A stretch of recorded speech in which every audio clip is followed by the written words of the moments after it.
the whole idea of stubborn positivity came from Fred. And another part of my journey and a big piece of my puzzle was the story, right? And for a long time, for that year and a half that I'm talking about, where even longer, 2 years really, where I was just had no respect for substances and stuff like that. I wasn't talking about Afghanistan because I thought that's what you do. You come home and you don't talk about it. And like I was the like uncle at the end of the bar, you know. That's Craig.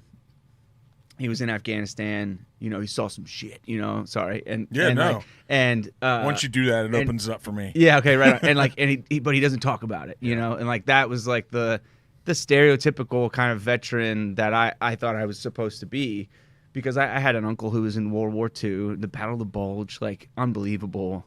This stuff goes deep in your family. Yeah, and I was like, and that's Uncle John, and when he was in the Battle of the Bulge, his like most of his unit got wiped out, and that's about as much as we know. He doesn't talk about it, right? And I thought, all right, that's how we do this, you know. And everybody, you know, probably has a family member or somebody they know that's kind of taking that similar approach, and it wasn't working. You thought that's what you were supposed to do? Yeah, and Fred, is that where the deep trauma comes from? Is putting it away and not dealing with it? Absolutely. I mean, it's like anything. If you have a little cut on your arm and you ignore it. Yep.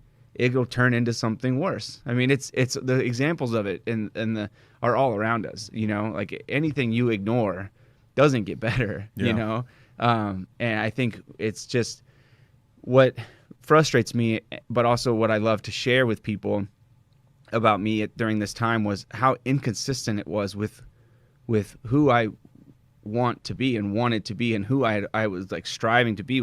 By joining the Marines, I was signing up for the tough stuff, signing up for the challenging things, but then by coming home and ignoring my problems, that's not who I want to be. I'm supposed to run towards the problems, right? And like it's this whole kind of idea of like what they instill in you in the military is to be like a solution or be a part of a solution, but then when it comes to your own problems, we don't know how. We don't know how to like look in and be honest with ourselves. And if you can't be honest with yourself, it's what do you have, that, right? Yeah. And so in comes Fred, just, and you know, with all the things that dogs do, right? Just being an awesome dog, but then he has this whole story that's attached to him.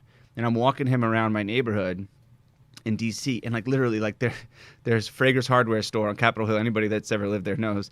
And we live near there, and the forklift operator, if he'd have like a pallet of like mulch in the air or something, you know, and he would see Fred and like just leave his forklift and come running to see Fred. Like everywhere we go, he's just so magnetic. People wanted to know, what kind of dog is that? What kind of dog is that? And they had no idea like what that question meant to me, because it was this casual thing people ask at a dog park.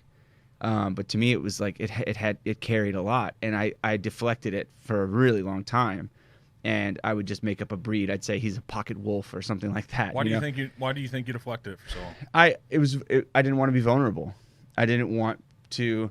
It was part of the, like, you know, that trying to take that quietly strong, you know, veteran approach, and also had a lot to do with my training in human intelligence, which is, you get information from people, you don't give it, right? So I was really good at being evasive.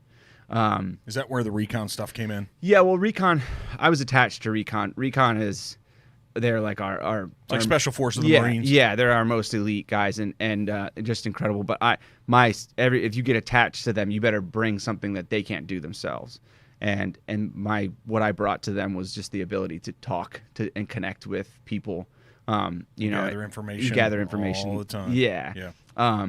Where'd that come from? It's innate, isn't it? Yeah. That's my first 4 years in the Marines. I was pretty miserable. I loved being a Marine, but I ended up getting one of the only like basically non-deployable jobs you can get. I worked in the brig, and the closest I could get to, this was early 2000s, like 2003 through 2007, and like the whole Marine Corps was at war, and the closest I could get was Gitmo. I was a guard at Gitmo. And so after my first 4 years, I was like, all right, I love being a Marine. I've done literally everything you can do in this corrections kind of field. I'm out. Like I want to do something else.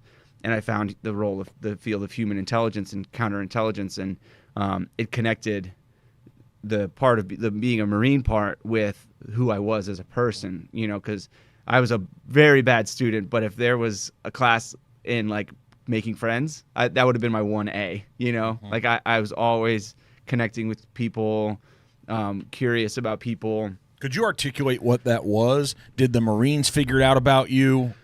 How'd you know this? No, I mean, the Marines, the Marines are famous for having like, I mean, I met a kid who was like, who spoke fluent Arabic, who was like scooping chow, you know, like they're famous for kind of at times maybe mismanaging some of their resources. I found counterintelligence completely by accident because I had to get out of the Marines for like a brief period because they wouldn't let me leave the brig. They wouldn't let me leave corrections because they had a hard time keeping people in that job. So I had to actually break my service. I had to get out and then get back in. And so I got a phone call from a like prior service recruiter, which is like a different, they know you have extra time on your contract. It's just the whole thing. Mm-hmm.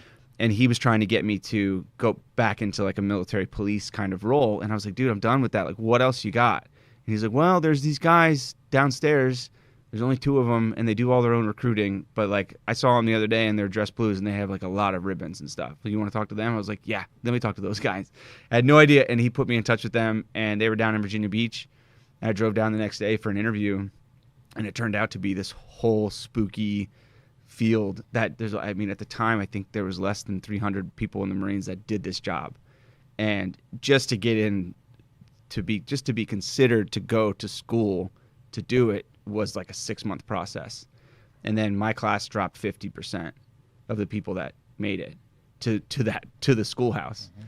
You know, but it was totally by accident. They didn't like assess me for some, ability to connect with people and then find this job for me. Like, it was really, really fortunate. So when you heard 2 guys in the basement, that should have tipped you off. Yeah, exactly. And they do their own recruiting. It's like, hey man, this is some. Did you kind of know though? You're like, this is something. Yeah, I did.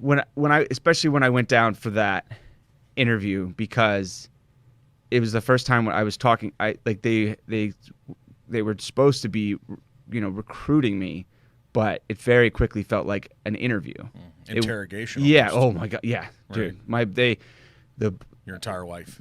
Yeah. They just pulled me apart, and it was incredible. Like the way they just dismantled the little, like any little thing I said, they could just like dissect it and just make me feel like a piece of crap for it. And I was like, whoa, like how did you do that? It was amazing. It was really cool. And I just wanted to be a part of that. But when I look back on what I loved so much about that job, it is that it connected the Marine side of me with just me as a person.